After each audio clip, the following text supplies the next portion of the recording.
wahai umat Islam, atau siapapun yang membaca ayat ini, dan khususnya waktu itu diingatkan kepada Nabi dan umat Islam, is antum bil udwatin dunya, ketika kamu berada di lembah yang dekat. Karena kedatangan Nabi menuju Badar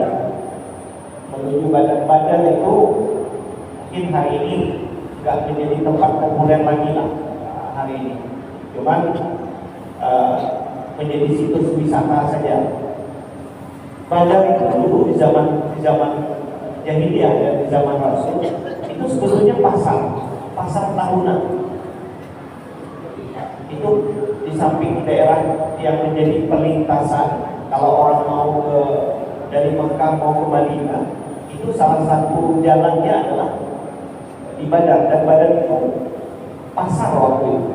Tapi pasarnya pasar tahunan. Kalau kita mungkin pasar mingguan, waktu itu pasar tahunan. Itu makanya orang-orang musyrik itu menjanjikan kepada Nabi, tahun depan kita ketemu di Badar. Artinya itu memang dijadikan tempat untuk pertemuan dan perang. Awalnya dia adalah pasar yang ada di pinggir jalan dari Mekah menuju Madinah, itu Badar. Tapi lebih dekat ke Madinah. Jadi kalau dari Mekah itu lebih jauh. Nah, ayat ini sedang menggambarkan Nabi Muhammad dan umat Islam, pasukan Muslim, is antum bil udwatin dunya, dan ingatlah ketika kamu dan pasukanmu wahai Muhammad itu berada di lembah yang dekat, karena tidak jauh keluar dari kota Madinah, hanya beberapa kilometer saja dari kota Madinah. Sementara wahum bil udwatil quswa, sementara mereka ini pasukan orang-orang musyrik Mekah itu berada di lembah yang jauh. Nah, apa penjelasannya? Ini sebetulnya kalau kita dalami penjelasan tafsir begini. Ketika Nabi keluar dari Madinah bersama dengan pasukan Muslim, daerah yang akan dituju menuju Badar itu jalanan yang ditempuh oleh umat Islam itu adalah pasir halus. Pasir halus itu kalau dia kering, maka kaki ini bisa tenggelam di pasir, dan itu menyulitkan pasukan. Sementara orang-orang musyrik Mekah, mereka berada di sisi lain dari lembah Badar itu, tapi dalam posisi yang lebih menguntungkan. Apa yang lebih menguntungkan? Pasirnya agak lebih kasar. Jadi posisi kaki kalau berpijak di situ itu lebih mantap. Nah, ada kekhawatiran. Mulanya umat Islam ingin mengambil tempat di mana ada sumber air dekat situ. Mereka ingin menguasai tempat itu. Tapi karena daerah atau pasir yang mereka temui, yang mereka lewati ini adalah pasir yang halus, sehingga perjalanan mereka menjadi lambat. Jadi kalau kita hitung-hitung, ayat ini sedang ingin menceritakan bahwa secara zahir faktor-faktor yang menyebabkan kemenangan orang Islam itu hampir tidak ada. Misalnya jumlah pasukan yang sedikit. Yang kedua, pasukan tidak terlatih. Yang ketiga, kemudian biaya perang minim, peralatan perang minim, ditambah lagi dengan kesulitan. Jalan yang ditempuh itu adalah jalan yang dimana pasukan itu dibuat menjadi lambat, karena harus berjalan di padang pasir yang kaki mereka itu masuk kepada pasir. Itu faktor yang kalau kita lihat secara zahir tidak memungkinkan orang Islam untuk menang. Sementara faktor yang ada pada orang musyrik itu adalah faktor yang memungkinkan mereka untuk menang. Pertama, jumlah mereka lebih banyak, itu ada 1000. Yang kedua, mereka memiliki perlengkapan perang yang cukup. Yang ketiga, mereka punya biaya yang besar, ongkos banyak. Itu para pemodal Mekah itu ngasih modal, ngasih dana untuk perang. Dan yang keempat, didukung oleh keadaan. Pasir yang mereka jalani itu lebih menguntungkan mereka, karena pasirnya kasar sehingga kaki mereka tidak tenggelam. Jadi ayat ini sedang ingin mengatakan bahwa secara zahir dua pasukan ini, pasukan umat Islam dan pasukan Muslim, itu secara zahir pasukan umat Islam tidak akan menang. Ini yang sedang ingin digambarkan pada ayat. Ingatlah ketika kamu berada di lembah yang dekat dari kota Madinah, sementara mereka orang-orang Muslim Mekah berada di sisi lembah yang lebih jauh karena mereka datang dari kota Mekah.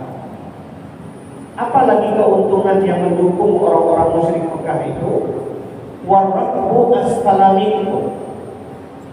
Arab ini dulu kan kita awal ayat ini kita ceritakan bahwa mulanya orang-orang Muslim Madinah atau Nabi dan pasukannya ingin mencegat kafilah dagang yang dipimpin oleh Abu Sufyan. Awalnya seperti itu, karena kafilah dagang ini baru pulang dari Syria, mau lewat, tapi kemudian Nabi mendapat berita bahwa pasukan atau kafilah dagang ini bawa barang banyak. Bukankah Nabi waktu itu memerintahkan kepada sahabat, coba dicegat pasukan itu atau kafilah dagang itu. Kalau kita dapat menaklukkan itu, kita dapat untung besar.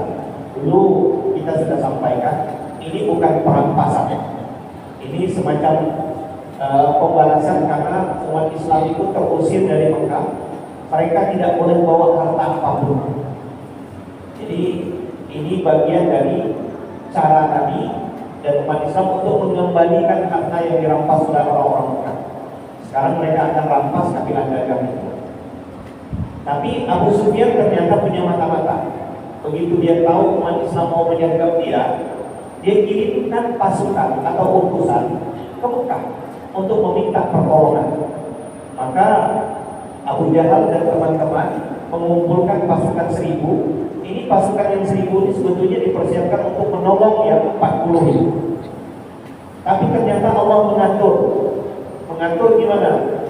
Gak jadi ketemu yang 40 orang kafilah dagang Abu Sufyan. Justru yang dipertemukan adalah dengan pasukan yang dari Mekah. Inilah cara Allah mempertemukan itu. Padahal umat Islam bagaimanapun kalau harus dihadapkan dengan 1000, itu tetap saja istilah kita sekarang ya cium juga sebetulnya nyalinya. Tapi ini Allah ingin mempertemukan. Allah memang punya keinginan kamu gak usah melawan pasukan yang kecil itu, yang 40 orang itu jangan. Tapi yang harus kamu hadapi ini Allah pertemukan, Allah atur sehingga umat Islam itu bertemu dengan pasukan orang musyrik yang jumlah 1000. Nah inilah tempat yang Allah jadikan. Nah sekali lagi nampak bahwa kalau kita mau bahasa sekarang, sutradaranya langsung Allah yang atur. Gak jadi ketemu yang 40 orang lawan, tapi justru dipertemukan dengan lawan yang 1000. Sementara ketika ketemu dengan lawan yang jumlahnya lebih banyak, posisi umat Islam dalam posisi yang sangat tidak menguntungkan. Tadi jumlah sedikit, tentara tidak terlatih, senjata kurang, biaya ongkos perang juga kurang. Sementara yang 1000 yang dihadapi, semuanya serba menguntungkan. Tentara yang terlatih, peralatan perang cukup, biaya cukup, jumlah pun banyak. Jadi hitung-hitungan di atas kertas, ini pasti kalah umat Islam. Ditambah lagi dengan medan yang lebih membuat sulit umat Islam. Nah, ketika pasukan atau kafilah dagang Abu Sufyan itu ternyata dapat menghindari pasukan Muslim, sebetulnya Abu Sufyan sudah kirim surat kepada orang-orang Muslim Mekah, pada Abu Jahal. Apa isi surat Abu Sufyan itu? Kata Abu Sufyan, kami sudah selamat, kami sudah lolos dari sergapan orang-orang Islam. Gak perlu lagi lah kalian datang untuk menolong kami. Tapi apa jawab Abu Jahal? Kita sudah terlanjur jalan, dan kita tidak akan mundur. Kita akan hadapi umat Islam di Badar. Apa yang dikatakan oleh Abu Jahal waktu itu? Kita di sana akan pesta di Badar itu. Kita akan undang semua orang-orang Arab yang datang ke situ. kita suruh para penari kita tuh nari. Itu kebiasaan orang Arab Mekah waktu itu, jahiliyah itu.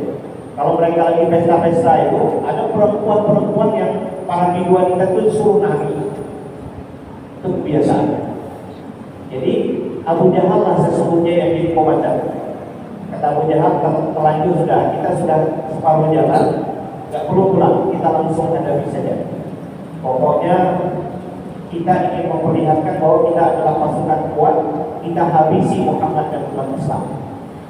Nah, posisi Waraqu asfala minkum, kafilah dagang yang dipimpin oleh Abu Sufyan itu sudah berada di belakang pasukan orang-orang musyrik Mekah.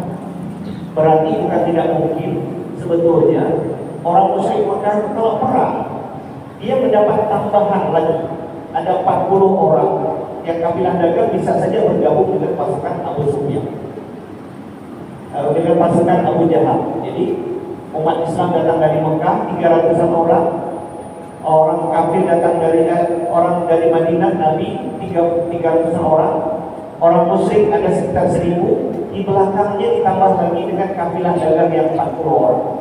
Jadi lebih dari 1000. Jadi semua faktor itu nampaknya terlihat menguntungkan untuk orang-orang musyrik Mekah menang.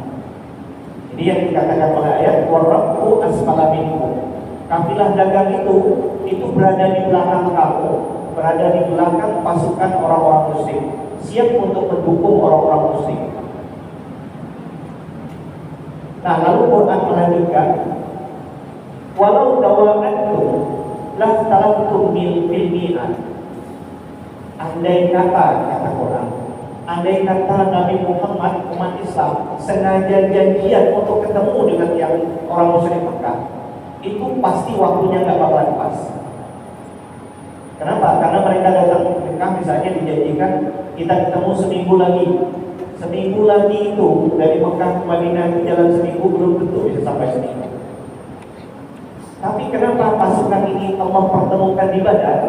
Ini kata Quran, kata para ahli tafsir, inilah rencana Allah.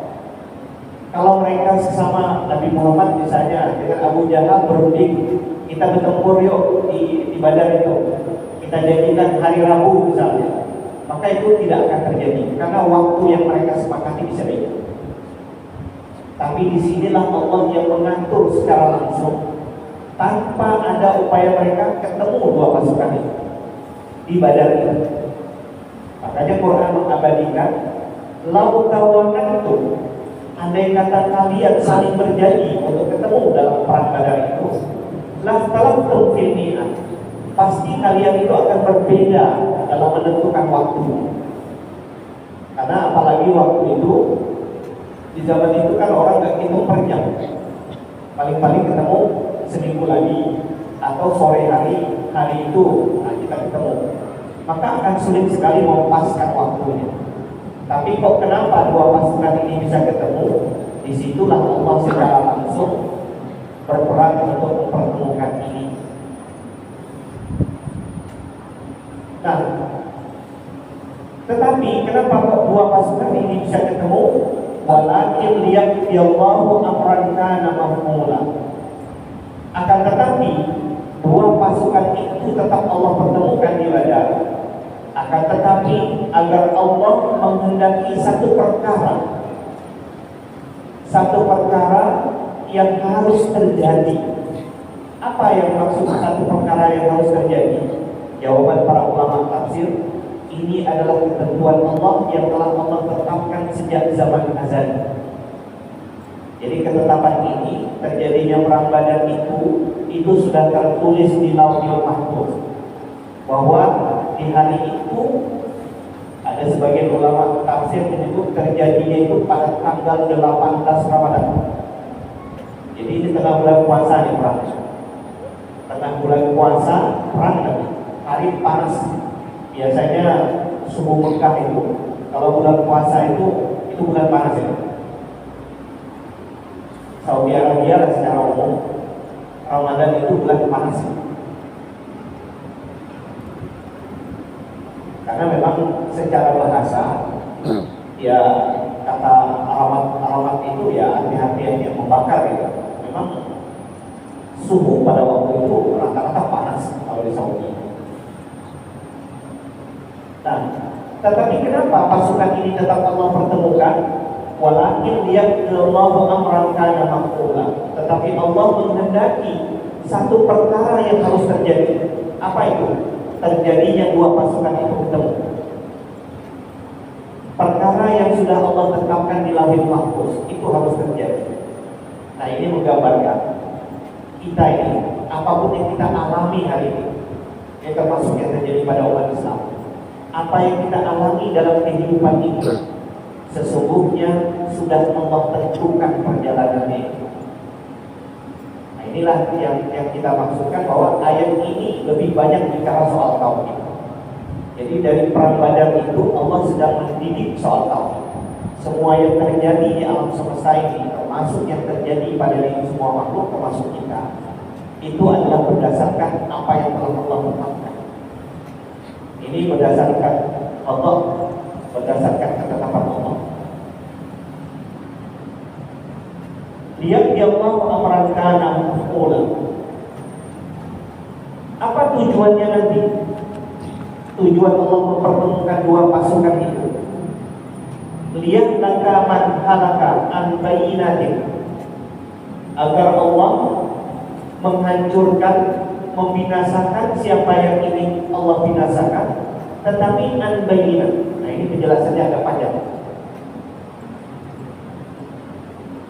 Lalu kemudian wayahya man hayya an bayyinatin.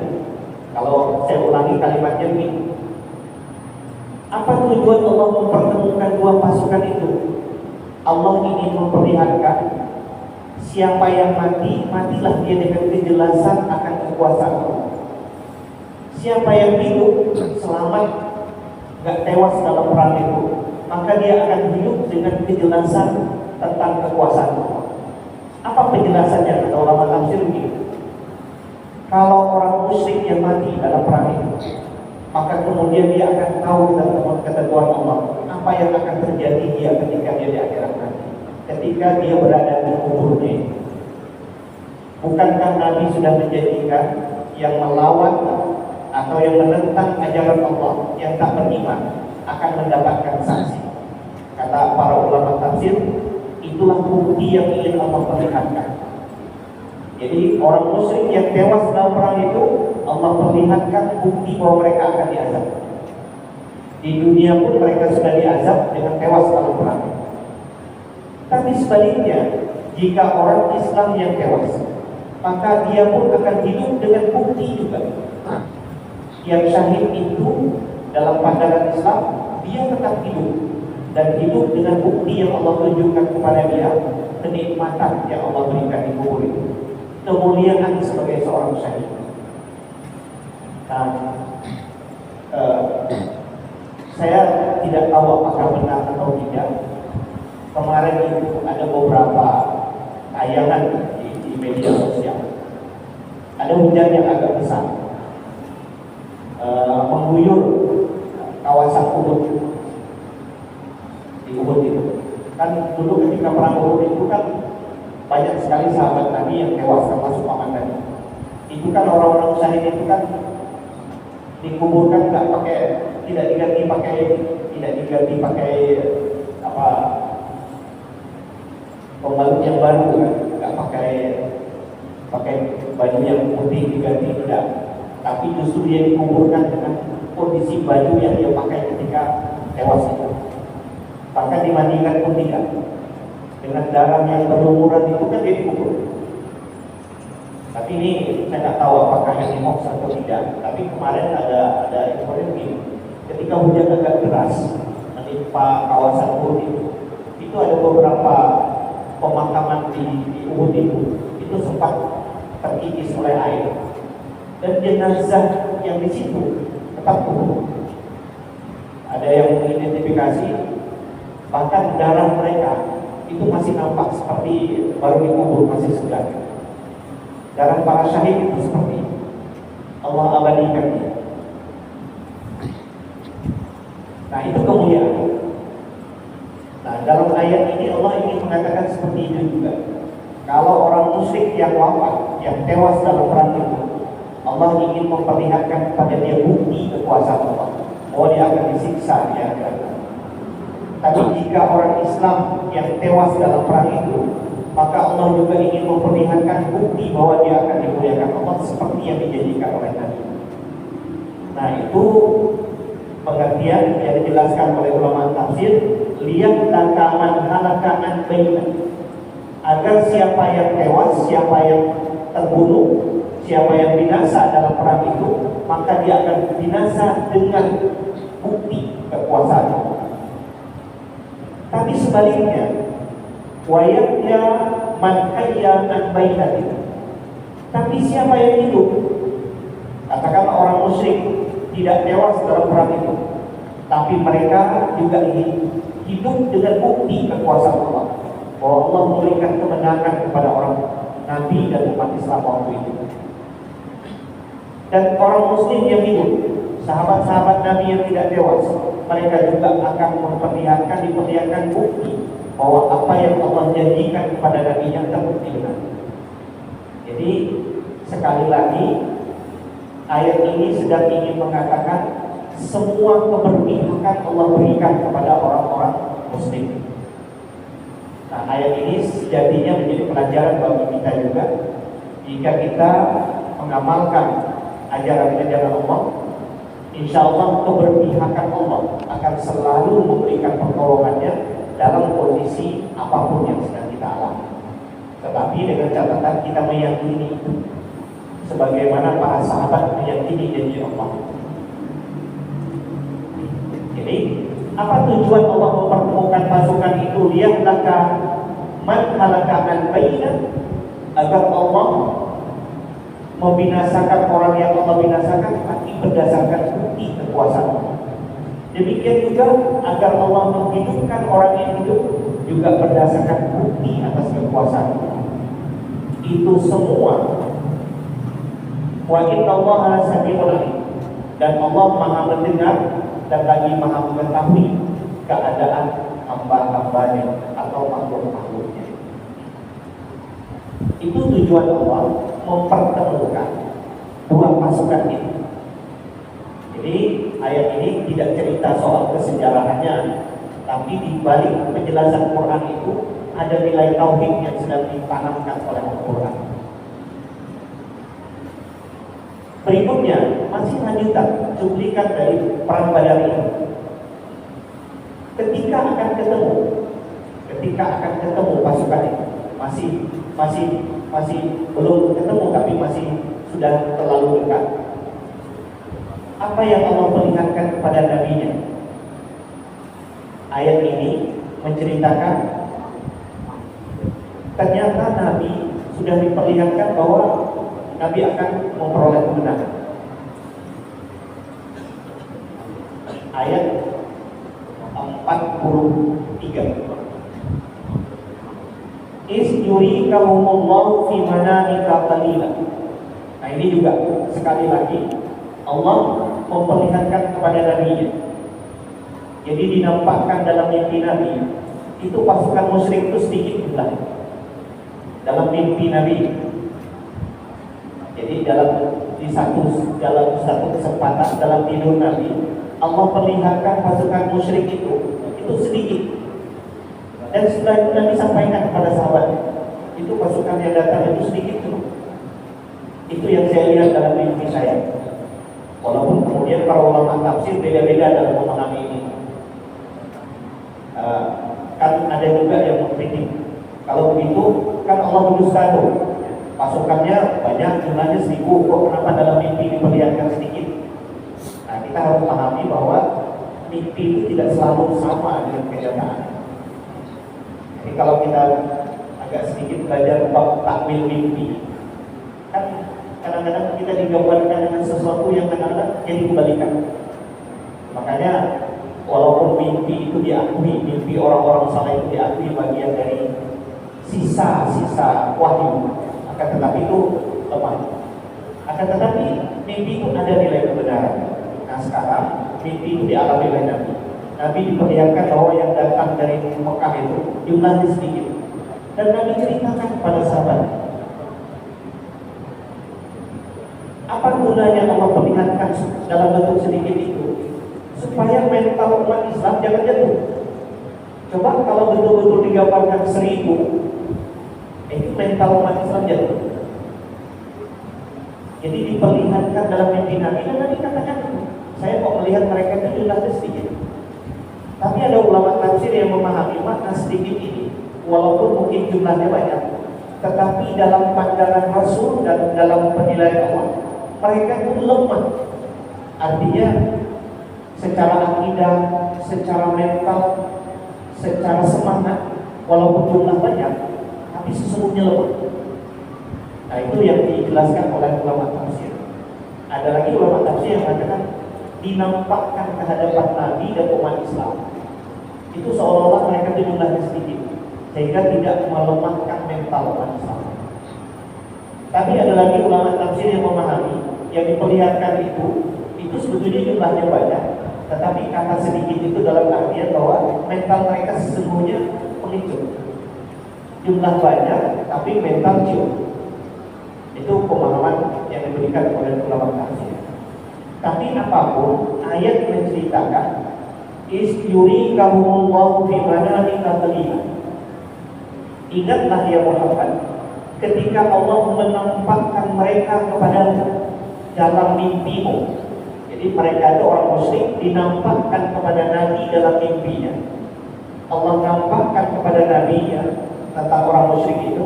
Apa yang Allah nampakkan? Qalilan, sedikit mereka. Sedikit dalam artian jumlah, atau sedikit dalam artian mentalnya takut, walaupun jumlah banyak. Apa tujuan Allah? Walau arakahum katsira la fasiltum. Andai kata Allah perlihatkan mereka itu dalam mimpi itu jumlahnya banyak, hai Muhammad, la fasiltum, pasti kamu akan ketakutan, pasti kamu akan lemah mental. Bisa bayangkan aja lah, secara manusiawi 300 melawan 1000 itu, yang 300 itu pasti jatuh mental. Nah, sehingga Allah rancang. Jadi kalau kita mau pakai bahasa sekarang, memang dalam perang ini Allah masuk kesadarannya. Jadi umat Islam dan orang kafir itu cuma yang dipakai untuk melengkapi skenario yang Allah rancang ini. Walau arakahu, andai kata Allah perlihatkan kepada kamu tentang mereka itu jumlahnya banyak dalam mimpimu itu, la fasyiltum, pasti kamu akan takut. Wala tanaza'tum fil amri, dan juga pasti kamu akan saling bertengkar tentang urusan perang ini. Berangkat tidak kita, berangkat tidak kita. Jadi apa tidak? Nah, itu gunanya sehingga Allah nampakkan dalam mimpi Nabi itu orang-orang musyrik itu nampak sedikit. Ini menjaga mental umat Islam. Nah, sekali lagi bahwa Allah yang mengatur ini semua. Maka perang Badar itu adalah memang perang yang Allah atur sendiri langsung.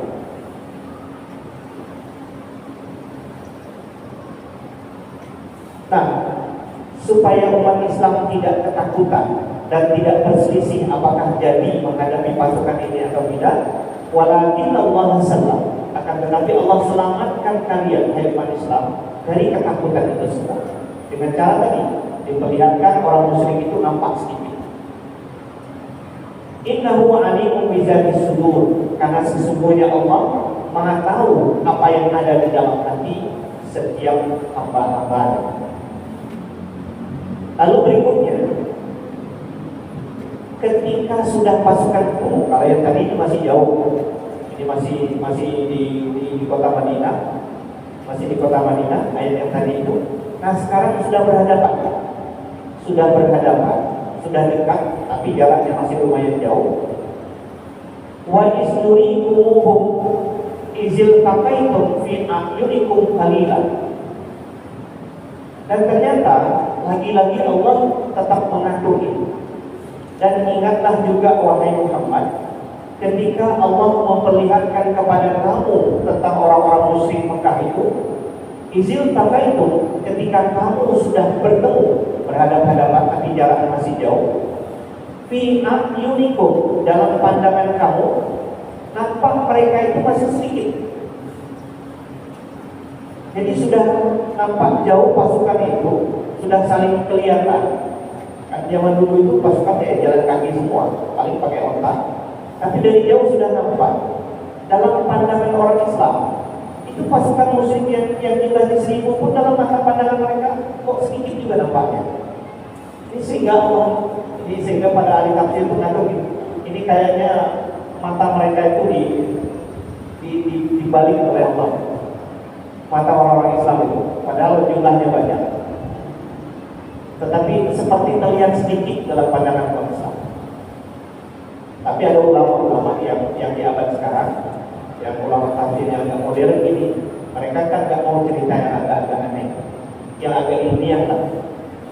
Kenapa kok umat Islam itu waktu melihat pasukan musyrik itu kok pada jumlahnya banyak kok dalam pandangan mata mereka nampak sedikit? Ini mungkin ayat ini sedang menggambarkan posisinya kan masih jauh, masih lumayan jauh.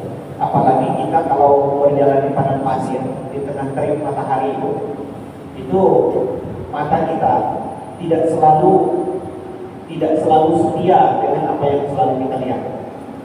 Mungkin kita sesekali kalau hari sangat panas itu melihat yang namanya fata morgana, seolah-olah di kejauhan itu kayak ada air. Orang-orang di padang pasir itu seringkali seperti itu. Jalan di padang pasir menghayalkan seperti ada air, padahal nggak ada air. Nah, jadi kata ulama tafsir yang agak-agak rasional itu karena masih nampak jauh saja. Tapi yang jelas Allah tetap merancang seperti itu supaya mental umat Islam nggak tumbuh.